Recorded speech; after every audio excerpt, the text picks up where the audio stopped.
Oke, pada bagian ketiga atau terakhir dari acara satu ini kita akan membicarakan tentang alat mulut serangga.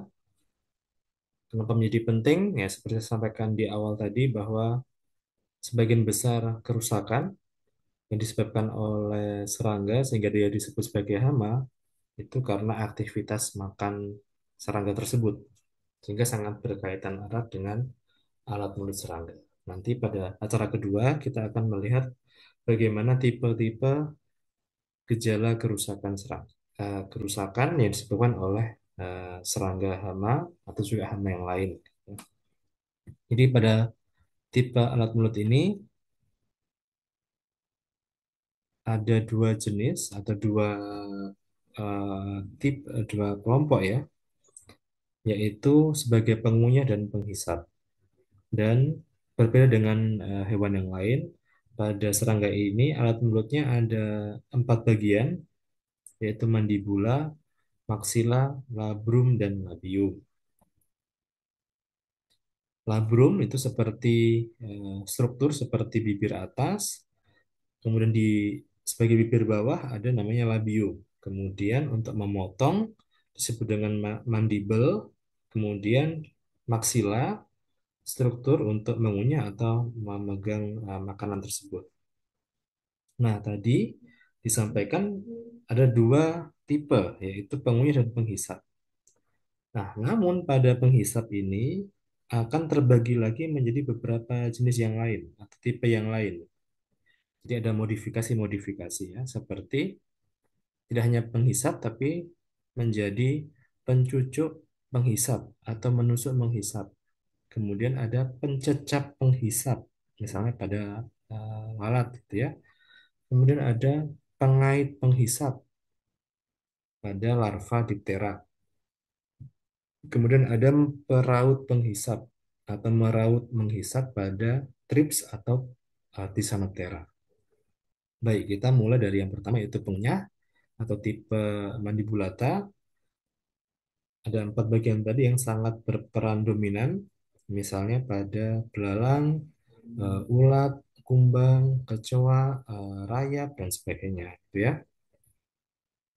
Jadi yang pertama adalah ordo Orthoptera atau belalang. Nah, ini alat mulutnya berkembang dengan baik dan sebagai pengunyah, ya, karena lengkap ada labrum, labium, mandibel, maksila, dan sebagainya.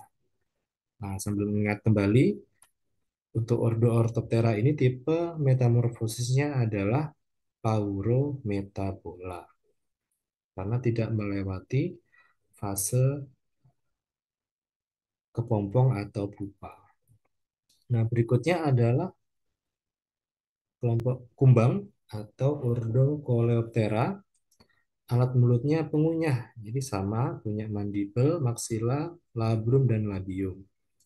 Kemudian untuk metamorfosisnya, karena dia melewati fase pupa, maka disebut dengan holometabola.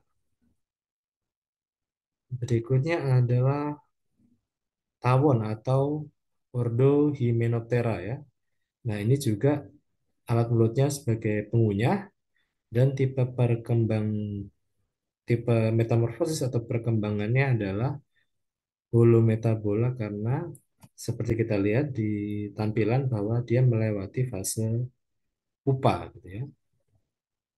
Berikutnya adalah kupu-kupu atau ngengat atau masuk pada ordo Lepidoptera. Nah, ini sebelum ke alat mulut, yang di tampilan ini ada dua jenis serangga gitu ya. Ini sama-sama masuk ordo Lepidoptera tapi berbeda. Yang pertama, yang bagian berwarna cerah gitu ya, itu disebut atau istilahnya adalah kupu-kupu. Kemudian yang berwarna kusam di sampingnya disebut dengan ngengat. Jadi walaupun sama-sama Lepidoptera, tapi punya karakteristik yang berbeda. Kupu-kupu aktif di siang hari atau disebut dengan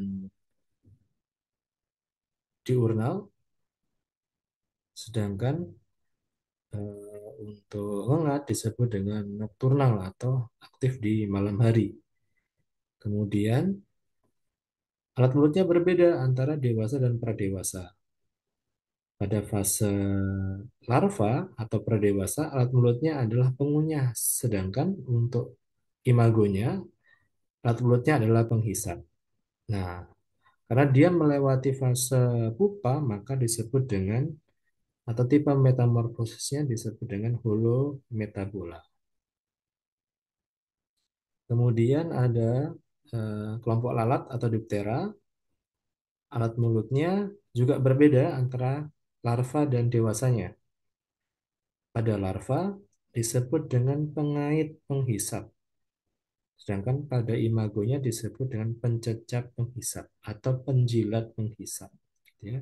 Mungkin teman-teman sering ya pernah lihat ada lalat yang seperti mencicipi objek, eh, bisa makanan, bisa permukaan benda dan sebagainya, sehingga alat mulutnya disebut dengan pencecap penghisap atau penjilat penghisap, sedangkan larvanya punya hook atau kait sehingga disebut dengan pengait penghisap. Untuk metamorfosisnya, karena melewati fase pupa, maka masuk pada kategori holometabola. Berikutnya adalah alat mulut pencucuk penghisap atau tipe Haustellata. Jadi, alat mulutnya termodifikasi menjadi seperti jarum. Tetap ada labrum, kemudian labiumnya menjadi rostrum, mandibelnya menjadi stilet mandibel, dan maksilanya menjadi stilet maksila. Jadi dia menyerangnya atau cara makannya menusukkan alat mulutnya, sehingga disebut dengan pencucuk penghisap atau penusuk penghisap. Contohnya misalnya pada kutu daun, apis gitu ya, atau kelompok dari kepik. Nah, untuk tipe metamorfosisnya sama seperti belalang, kecoa gitu ya. Maka metamorfosisnya disebut dengan paurometabola karena tidak melewati fase pupa. Trips atau Thysanoptera ya, ini alat mulutnya adalah peraut penghisap ya, karena dia hanya punya satu stilet jadi seperti meraut gitu ya.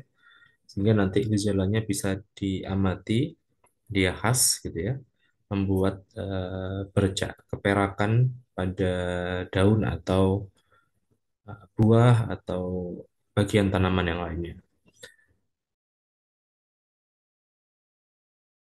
Kemudian tungau, alat mulutnya berbeda dengan serangga. Jadi ini sebuah kombinasi atau modifikasi alat mulut ya, yang biasa disebut selisera.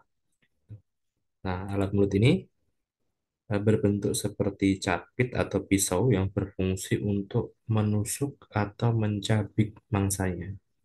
Jadi lebih sering digunakan untuk menusuk jaringan. Kalau dia adalah eh, fitofag atau pemakan tanaman gitu ya, menusuk jaringan tanaman, atau kalau dia predator, dia akan menusuk atau menghisap cairan dari eh, mangsanya, begitu.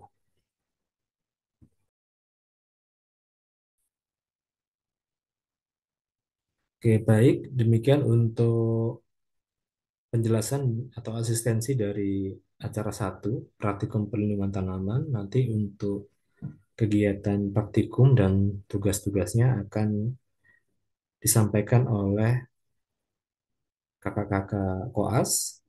Jadi nanti bisa diikuti dan diamati dengan seksama spesimen-spesimennya, dan semoga bermanfaat untuk pengetahuan teman-teman semua. Jadi mohon diikuti dengan baik. Oke, terima kasih. Saya tutup. Wassalamualaikum warahmatullahi wabarakatuh.